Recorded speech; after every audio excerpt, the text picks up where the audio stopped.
त्याप्रमाणे श्लोकापासून सुरुवात करूया. रागादिरोगान् सततानुशक्तान् अशेषकाय प्रसृतान् शेषान् औत्सुक्यमोहारतिदां जघान यो पूर्ववैद्याय नमोऽस्तु तस्मै. आपण अष्टांग हृदयाचा 29वा अध्याय वाचतोय, शस्त्रकर्म विधी. त्यामध्ये आपल्याला सीवन कर्मापर्यंत आलेलो होतो. शस्त्रकर्म झाल्यानंतर सीवन कर्म कसं करावं आणि ते जे काही आपल्याला टाके घालायचे आहेत त्या कशा पद्धतीनं घालायला हवेत, हे सगळे जे आपण सेशन्स घेत आहोत ते एज्युकेशन पर्पज साठी आहेत, आयुर्वेदा अवेअरनेस वाढवण्यासाठी आहेत.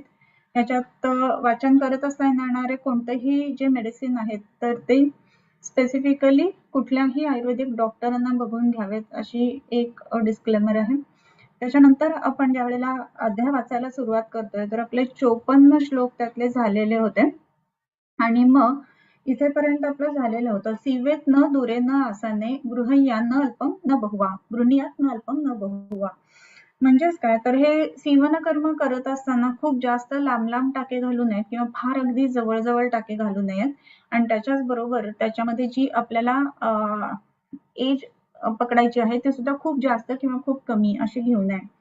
याच्यानंतरचा श्लोक आपण वाचणार आहोत. सांत्वयित्वा ततःच आर्तं व्रणे मधुघृतद्रुतैः अंजन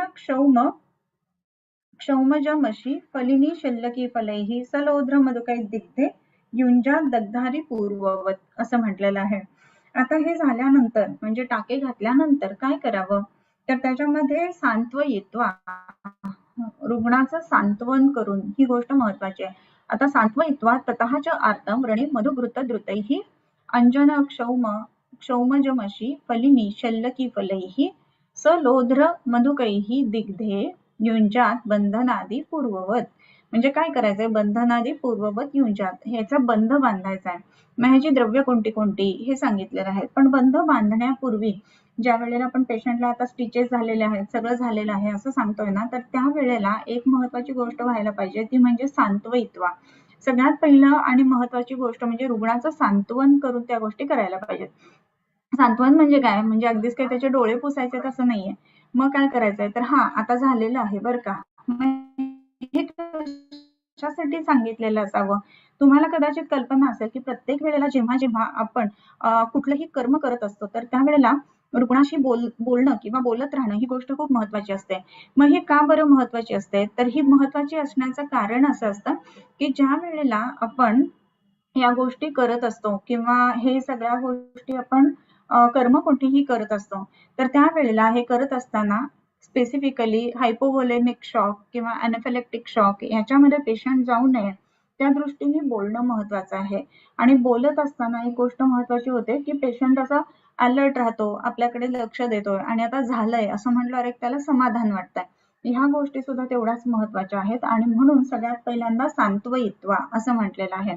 आता सांत्वयित्वा असं म्हटल्यानंतर त्याच्या पुढे काय आहे, सांत्वयित्वा ततः नंतरम काय करावं, व्रणे मधुघृतद्रुतैः मधु आणि घृत यांचा द्राव करून किंवा मध आणि तूप एकत्र करून त्याप्रमाणे त्याचं बंधन बांधावं. आता तिथे बंधन बांधत असताना मध आणि तूप या दोन गोष्टी लावल्यानंतर अजून सुद्धा काही गोष्टी करायला सांगितलेल्या आहेत. मध आणि तूप का बरं हे सुद्धा आपण लक्षात घ्यायला पाहिजे. मध आणि तूप ही जी गोष्ट आहे ना ती अतिशय उत्तम पद्धतीनं व्रणरोपण करणारी आहे. इव्हन जे बर्न्सचे पेशंट असतात तर त्यामध्ये सुद्धा मध आणि तूप याचं जर का ड्रेसिंग केलं गेलं तर कुठलेही डाग न राहता चांगल्या पद्धतीनं व्रण किंवा बर्न्सचे जे वुंड्स असतात ते भरून येतात आणि म्हणून मधुघृतद्रुतैः असं म्हटलेलं आहे. आणि त्याच्यामध्ये काय तर अंजन क्षौमजमशी अंजन वापरावं. अंजन म्हणत असताना ज्याला आपण वेगवेगळी अंजन म्हटलेली आहेत, पंचप्रकारची अंजन, तर ती सगळीच अंजन आपल्याला ह्याच्यामध्ये घेता येत असतात. अंजन आणि क्षौमजमशी. आता क्षौमजमशी असं म्हणत असताना क्षौम म्हणजे काय तर रेशीम बरं का, क्षौमजमशी म्हणजे रेशमाची राख. मग क्षौमजमशी का बरं वापरायचे तर क्षौमजमशी वापरण्याचं कारण असं आहे की ज्या वेळेला रेशमाच्या वस्त्राची राख वापरली जाते तर राख जी असते ना तर त्याच्यामध्ये तुम्हाला सगळ्यांनाच कल्पना आहे की पूर्णपणे दग्ध अशी ती गोष्ट असते आणि पूर्णपणे दग्ध असल्यामुळं तिथे कुठल्याही प्रकारचा पॅथोजेन किंवा कुठलाही व्हायरस बॅक्टेरिया जाण्याची शक्यता नाही आणि म्हणून तिथे क्षौमज मशी ही गोष्ट वापरायला सांगितलेली आहे. त्याच्यानंतरचं जे आहे फलिनी शल्लकी फलैही. फलिनी म्हणजे गवला आणि शल्लकी म्हणजे गुगुळाचं फळ किंवा गुगुळ त्याच्यामध्ये वापरावा. त्याच्यानंतर सलोध्र मधुकैही दिग्धे. सलोध्र आणि मधुक ही सगळी औषध आहेत. लोध्र, मधुक, शल्लकी, त्याच्यानंतर क्षौमज मशी आणि अंजन हे सगळं जे आहे ते मधु आणि घृत याच्यामध्ये एकत्र करावं आणि दिग्धैही युंजात बंधादी पूर्ववत. मग ते सगळे एकत्र करून त्याप्रमाणे बंध पूर्ववत बांधावा. आता पूर्ववत म्हणजे काय?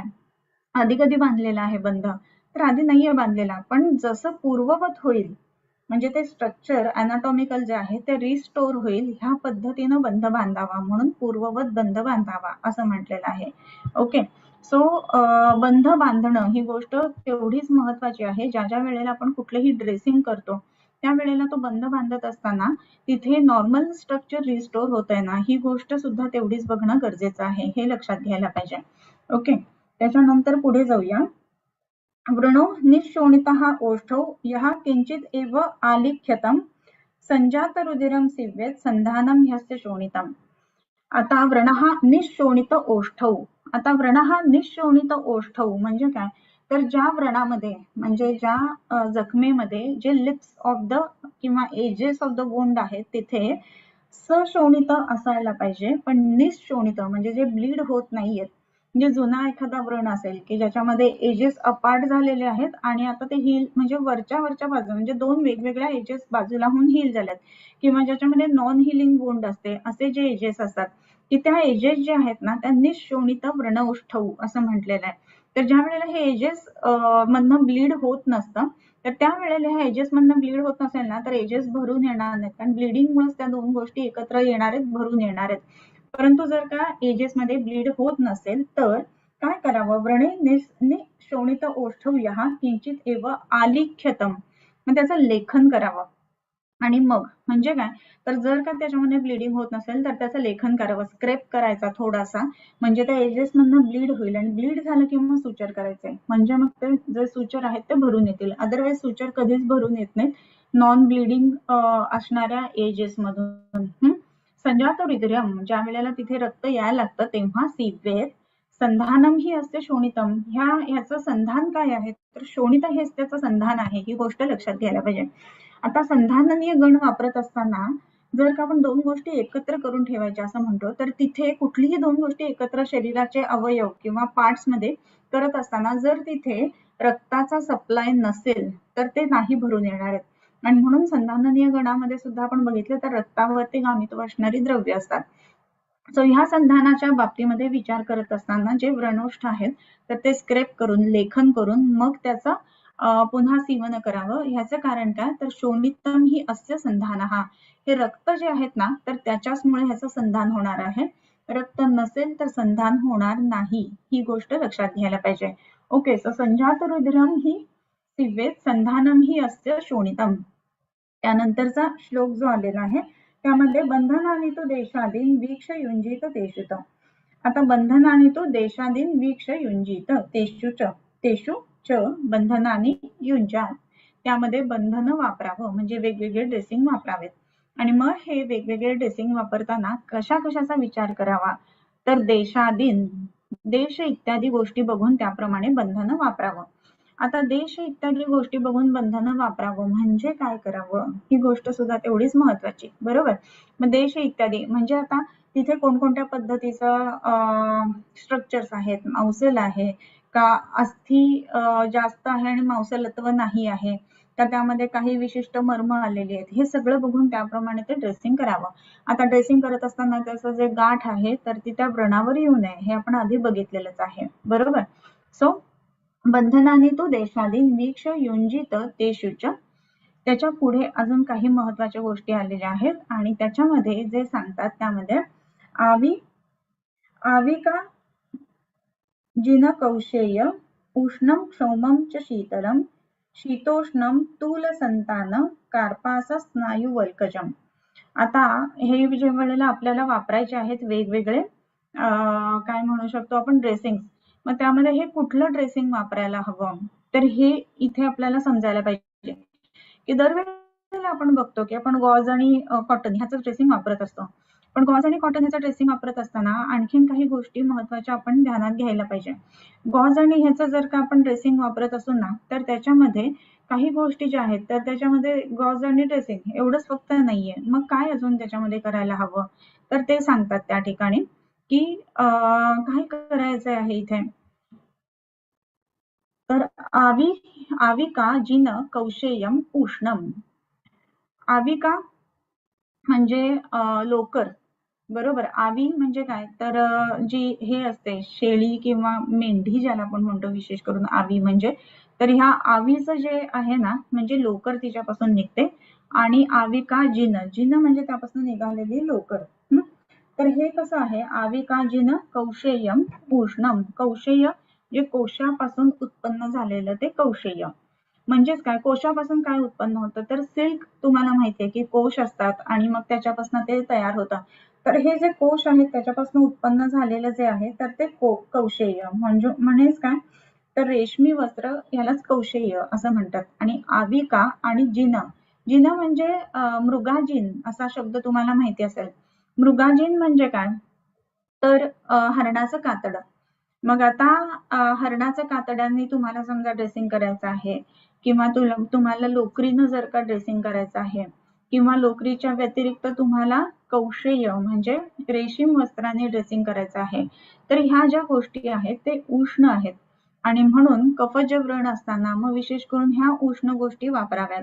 किंवा जिथे जिथे तुम्ही थंड प्रदेशामध्ये आहात की जिथे सप्लाय वगैरे चांगला राहावा, ब्लड सप्लाय ह्या दृष्टीने तुम्हाला जर विशेष करून काही काम करायचं असेल मग त्यामध्ये उष्ण गोष्टी वापरायला पाहिजेत. म्हणजे शीतल प्रदेशामध्ये असताना तुम्हाला ह्या गोष्टी वापरणं गरजेचं आहे. सो हे सगळं जे आहे ना हे आपण ध्यानात घ्यायला पाहिजे आणि त्याप्रमाणे ड्रेसिंग करायचं आहे. आणि क्षौमम तू शीतलम, क्षौम वस्त्र जे आहे ना तर ते शीतल आहे. क्षौम म्हणजे काय, तर क्षौमापासून काढलेलं म्हणजेच कापसाचं वस्त्र जे असतं ना तर ते जे असतं तर त्या मानाने शीतल आहे.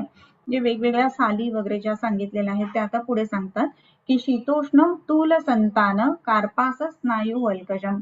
आता क्षौम असं म्हणत असताना विशेष एक वस्त्र आहे की जे तागापासून विशेष करून काढलं जातं.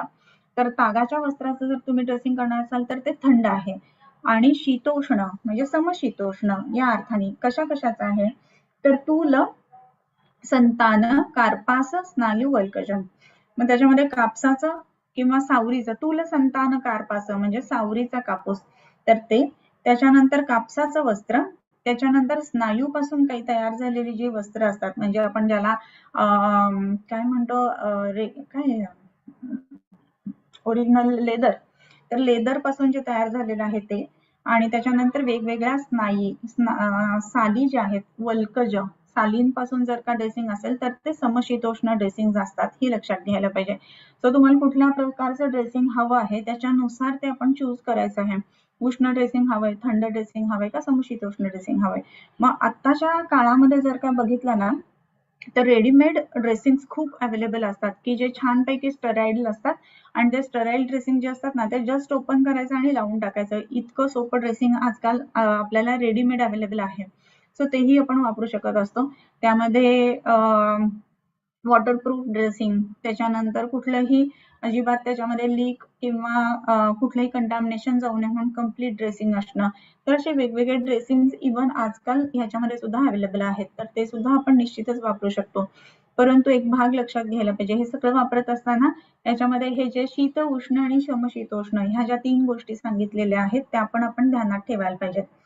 त्याच्यानंतरचा जो श्लोक येतो त्याच्यामध्ये ताम्र अयस त्रपुस त्रपुससानी व्रणे मेदक कफालिके भंगे युंजात फलकम चर्म वल्क कुशादिच्या. आता ज्याच्यामध्ये मेदक कफालिके व्रणी म्हणजे मेद आणि कफ ज्याच्यामध्ये जास्त आहे अशा ठिकाणी ताम्र अयस आणि त्रपुस आणि असन व्रणे मेदक कफालिके असं म्हटलंय. म्हणजे काय, तर ताम्र वापरावं, अयस म्हणजे लोखंड वापरावं, त्याच्यानंतर त्रपुस म्हणजे तांब किंवा कथिल ज्याला म्हटलं तर ते, आणि त्याच्यानंतर शीस म्हणजे नाग जे आहे ते. तर याच्या पट्ट्या बांधायच्या. आता मेद आणि कफापासून जे झालेलं आहे तर त्याच्यामध्ये ह्या पट्ट्या का बांधायच्या? तर असं एक तुम्हाला माहिती असेल तर काही विशिष्ट जमाती असतात की ज्यांच्यामध्ये पोटाला किंवा पायाला अशी लोखंडी मोठ्या मोठ्या पट्ट्या लावलेल्या असतात.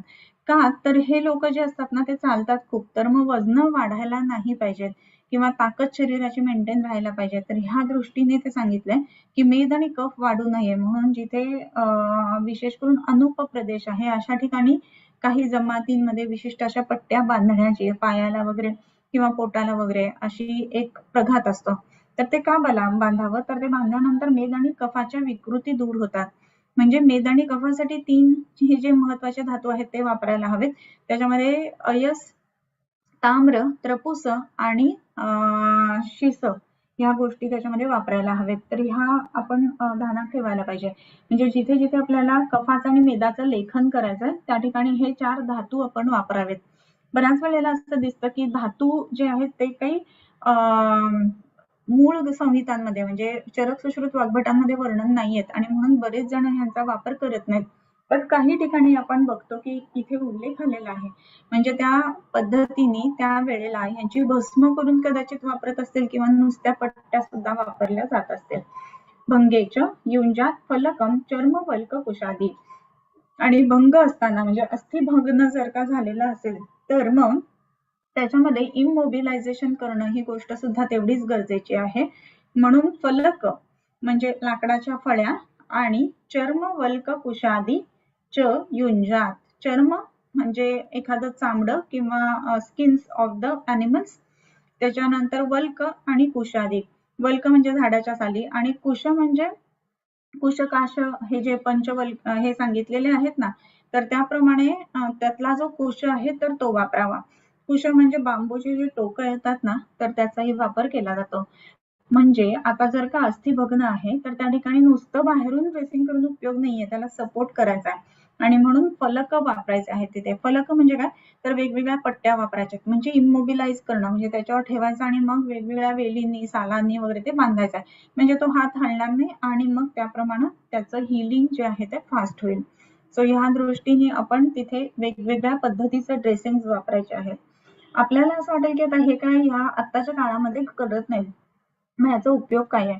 तर बऱ्याच वेळेला ना आपल्याकडे असे वेगवेगळे पेशंट्स येत असतात की ज्याच्यामध्ये नॉन हिलिंग वुंड्स असतात किंवा इव्हन फ्रॅक्चर्स जे नॉन हिलिंग असतात असेही पेशंट येत असतात आणि मग ते साधारणपणे 5 आठवडे पायाच्या फ्रॅक्चरना, 3 आठवडे हाताच्या फ्रॅक्चरना हे पुरेसे असतात.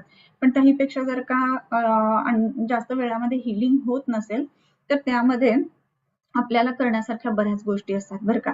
याचं कारण काय आहे की इमोबिलायझेशन केलं किंवा त्याच्यानंतर ऑपरेट झालेलं आहे, नेलिंग प्लेटिंग झालेलं आहे आणि आता हील होत नाहीये आणि मग पेशंट असे जे असतात ना ते आपल्याकडे जरूर येत असतात. आपल्याकडे असेच बरेच पेशंट्स आहेत. त्याच्यानंतर एक प्रकार असतो की ज्याच्यामध्ये कॅल्शियमचा जो त्यांच्या दृष्टीने हे फॉर्म व्हायला पाहिजे तिथे तर तेच फॉर्म होत नाही आणि त्याच्यामुळे हिलिंग होत नाही. मग असे जे पेशंट असतात ना मग त्यांच्यामध्ये आपण खूप छान पद्धतीने औषधं देता येत असतात. त्याला ऑस्टिओजेनिक इम्परफेक्टा असं सुद्धा म्हटलं जातं. तर अशा वेळेला मग ताम्र, अयस, त्रपुस ह्या सगळ्या गोष्टी त्याच्यामध्ये आपण वापरू शकत असतो आणि ह्या वापरल्यानंतर रिझल्ट सुद्धा चांगले येत असतात. ओके.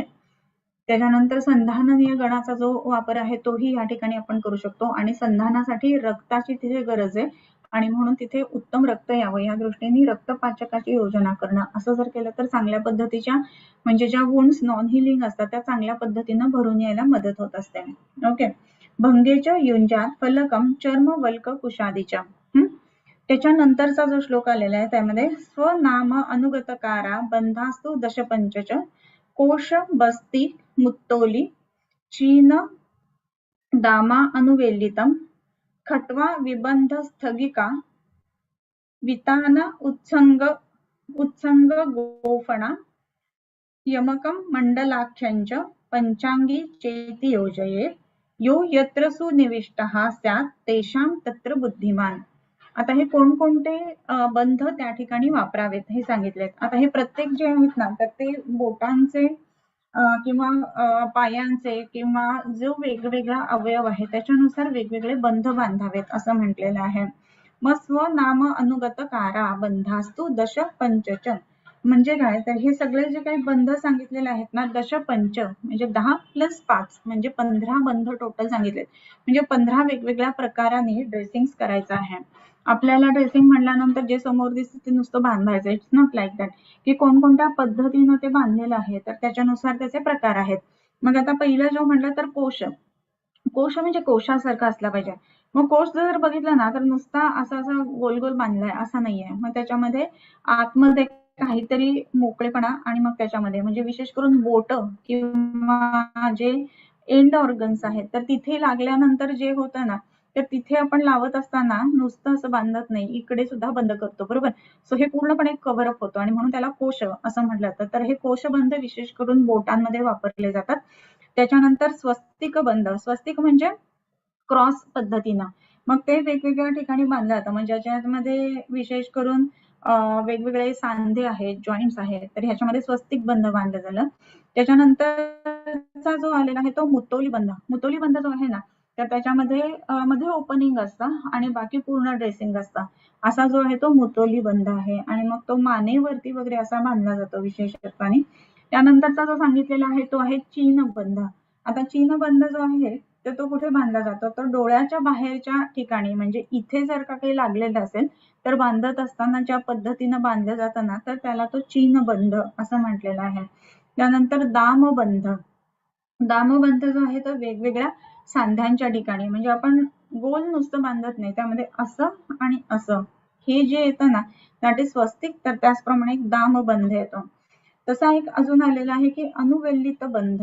मग अनुवेल्लित बंध जो आहे ना, तो विशेष करून हातावरती आणि पायावरती बांधला जातो. मग त्याच्यामध्ये स्ट्रेट आपण नुसतं गोल गोल गोल करत जे ड्रेसिंग करतो, तर त्यांना अनुवेल्लित बंध असं म्हटलं जातं. त्याच्यानंतर खटवा बंध. खटवा बंध म्हणजे काय, हनुवटीवर, सांध्यांवरती किंवा गालावरती वगैरे, की एक ठिकाणी त्याला हे करायचं, पण नुसतं ड्रेसिंग करून उपयोग नाहीये, तर त्याला आपल्याला सपोर्ट पण करायचा. मग बाकीच्या पूर्ण ठिकाणी लावलं जातं आणि इथे बंध बांधलेला आहे, दॅट इज खटवा बंध. त्यानंतर विबंध बंध. विबंध बंध जो आहे ना, तर तो मोठमोठ्या ऑर्गन्सवरती म्हणजे पोटाच्या ठिकाणी किंवा सथी प्रदेशी असा जो आहे तो विबंध बंध बांधला जातो. त्यानंतर स्थगिका बंध. स्थगिका जो आहे तो विशेष करून अंगठ्याच्या ठिकाणी, की जिथे आपल्याला त्याला मुवमेंटला रेस्ट्रिक्शन करायचं आहे, अशा पद्धतीचा जो आहे तो स्थगिका बंध. त्याच्यानंतर वितान बंध. वितान बंध जो आहे ना, तर तो विशेष करून हेड म्हणजे शिराच्या ठिकाणी तो आहे तो वितान बंध बांधला जातो. त्यानंतर उत्संगी बंध. उत्संग बंध जो आहे तो विशेष करून आर्मवरती बांधला जातो. ओके. त्याच्यानंतर गोफणा बंध. गोफणा बंध म्हणजे गोफण कशी असते ना, त्या पद्धतीनं तो बंध बांधलेला असतो, म्हणून नाकाच्या ठिकाणी, ओठांच्या ठिकाणी हा असा गोफणा बंध असतो. त्यानंतर यमक बंध. यमक बंध म्हणत असताना यमक म्हणजे दोन, नेहमीच लक्षात ठेवा. यमलौ नामतौ असं म्हटलं ना, विष्कंभौ असा. तर त्याच्यामध्ये दोन एकत्र असणं, म्हणजे एक व्रण आहे आणि दुसरा व्रण आहे, ह्याचं ड्रेसिंग बांधायला गेलं तर ह्याला जागा राहत नाही, ह्याला बांधायला गेलं तर ह्याला जागा राहत नाही. असं जर होत असेल ना, तर दोन्ही एकाच ड्रेसिंग मध्ये कव्हर करता येईल ह्या पद्धतीनं जो बंध बांधला जातो त्याला यमक बंध असं म्हटलं जातं. त्यानंतर मंडल बंध. मंडल म्हणजे गोलाकार, वाटोळ्या आकाराचा, म्हणजे विशेष करून आपण बघतो की गुडघ्याचं वगैरे जे ड्रेसिंग आहे तर त्याला मंडल बंध. आणि पंचांगी बंध. पंचांगी बंध आहे तो सर्वसाधारणतः ऊर्ध्व चतुर्गत भागामध्ये बांधला जातो. त्याला 5 एजेस असतात म्हणून त्याला पंचांगी बंध असं म्हटलं जातं. असे व्रणाचे किती प्रकार आहेत एकूण, तर त्याच्यामध्ये म्हटलेलं आहे की पंच आणि दश म्हणजे 10 आणि 5 म्हणजे 10+5 म्हणजे 15 टोटल बंध आहेत. तर ज्या वेळेला आपण सर्जरीचे पेपर लिहितो तर त्यावेळेला आपल्याला बंधाचे प्रकार किती वगैरे हे विचारलं जातं. तर हे सूत्रस्थानाच्या ह्याच्यामध्ये दिलेलं आहे. सूत्रस्थानामध्ये का दिलेलं असावं, तर सुरुवातीलाच तुम्हाला सगळ्या गोष्टी थोड्या माहिती असायला हवेत आणि त्याचे मेन जे कंटेंट आहे, मेन पार्ट जे आहेत ते माहिती असायला पाहिजेत. आणि म्हणून विशेष करून ह्या सूत्रस्थानाच्या अध्यायामध्ये वेगवेगळ्या प्रकारचे हे बंध सांगितलेले आहेत. कारण ड्रेसिंग झाल्यानंतर तो बांधायचं कसं ही सुद्धा गोष्ट महत्वाची, म्हणून हे सगळे वेगवेगळे प्रकार आहेत. ओके. सो त्याच्यानंतर यमक मंडलाख्यांच्या पंचांगी चेती योजयेत. हे झाल्यानंतर काय म्हटलेलं आहे, तर बद्धीयात गाढ गाढम उरुस्थिक कक्षा वौक्षण मूर्धसु. आता हे जे काही बंध आहेत ना, तर ते कसे बांधायचे आहेत, तर गाढ बंध बांधायचा आहे, घट्ट बांधायचा आहे. तर हे घट्ट बांध कुठे कुठे बांधायचं आहे, तर उरुस्थिक वंक्षण आणि कक्षा मूर्ध यांच्या ठिकाणी. आता मूर्ध म्हणजे काय, तर डोक्याच्या ठिकाणचे बंध. ते आपण नेहमी टाईट ड्रेसिंग करत असतो. का करतो, तर तिथे ब्लीड होण्याची शक्यता जास्त आहे. त्याच्यानंतर तसंच उरू म्हणजे मांडीच्या ठिकाणी सुद्धा करत असताना ब्लीड होण्याची शक्यता जास्त आहे. म्हणून ह्या ठिकाणी बंध जो आहे तर तो गाढ म्हणजे घट्ट असा बंध बांधायला पाहिजे. ओके. त्याच्यानंतरचं जे आहे समम मेहन मुष्केच. आता मेहन आणि मुष्क यांच्या ठिकाणी बांधत असताना सम म्हणजे फार घट्ट नाही आणि फार अगदी मोकळा नाही अशा पद्धतीचा बंध त्या ठिकाणी आपल्याला बांधायचा आहे.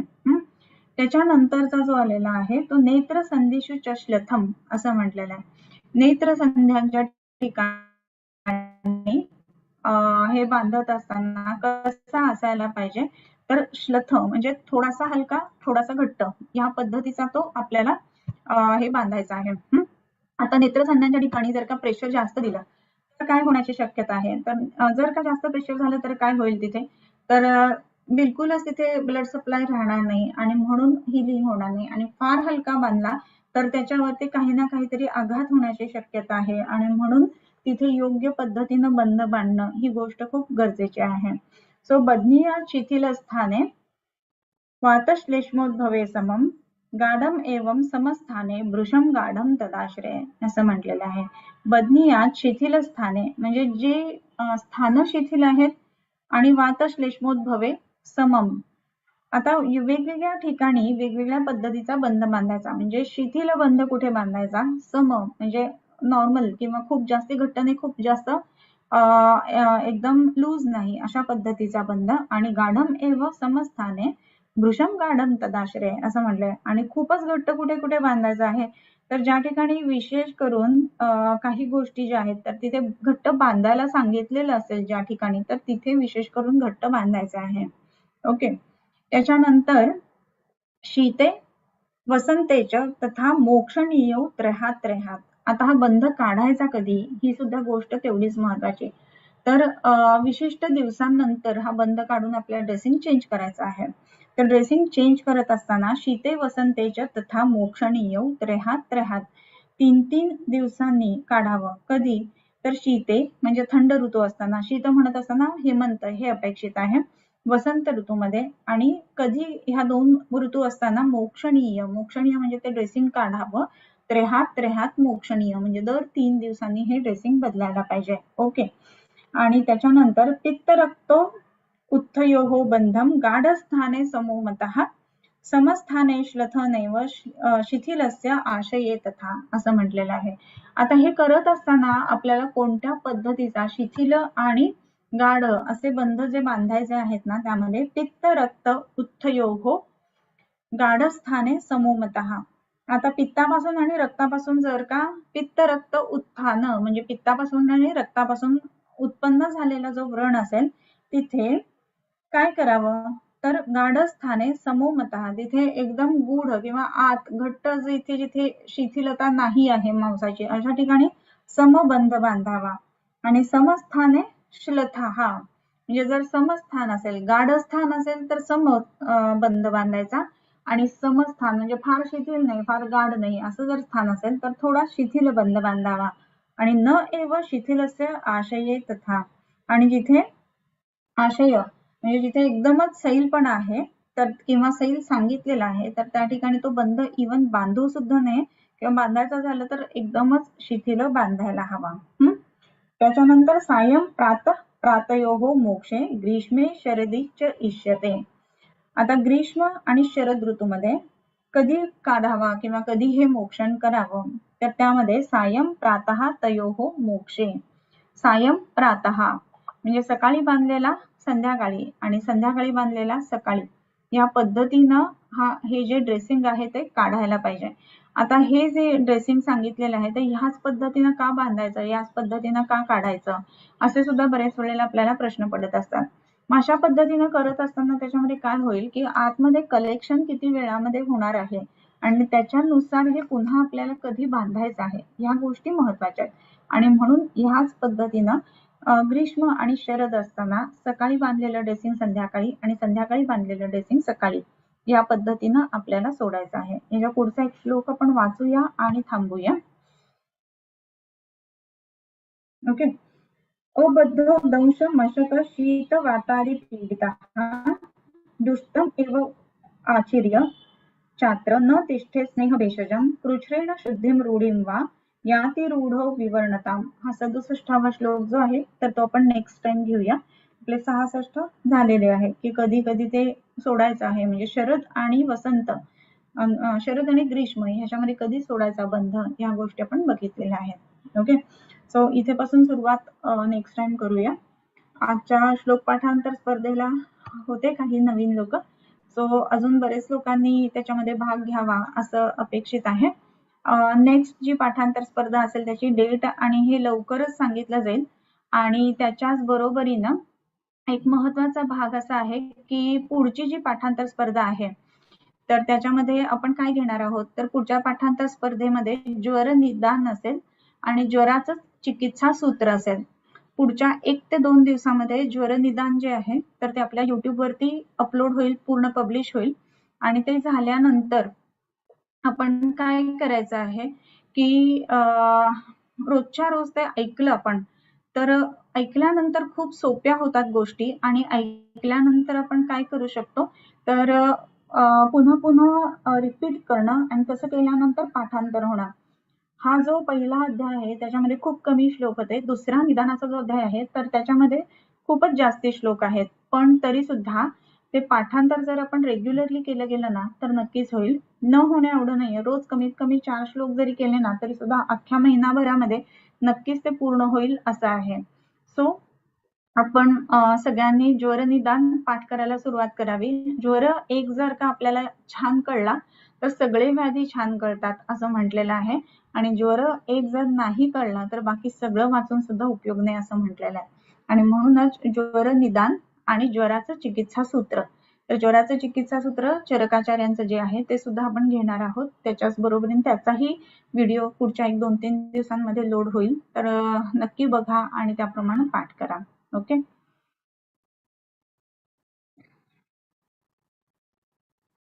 किंबहुना तुमचे केले धर्म कीर्तन हे सिद्धी गेले तेथ माझे जुरले पायिकपण आता विश्वात्मके देवी येणे वाग्यज्ञे तोषावे तोषोनी मज द्यावे पसाय दान हे जे खणांची व्यंकटी सांडव तया सत्कर्मी रती वाढो भूता परस्परे पडो मैत्र जीवांचे दुरितांचे तिमिर जावो विश्वस्व धर्म सुरे पाहो जो जे वांछील तो ते लाहो प्राणिजात वर्षत सकळ मंगळी ईश्वर निष्ठांची मांदियाळी अनवरत भूमंडळी भेटतो भूता चला कल्पतरूंचे आरव चेतना चिंतामणींचे गाव बोलते जे अर्णव पियुषांचे चंद्रमे जे अलांछन मार्तंड जे तापहीन ते सर्वाही सदा सज्जन सोयरे होतो किंबहुना सर्वसुखी पूर्ण हो नीती लोकी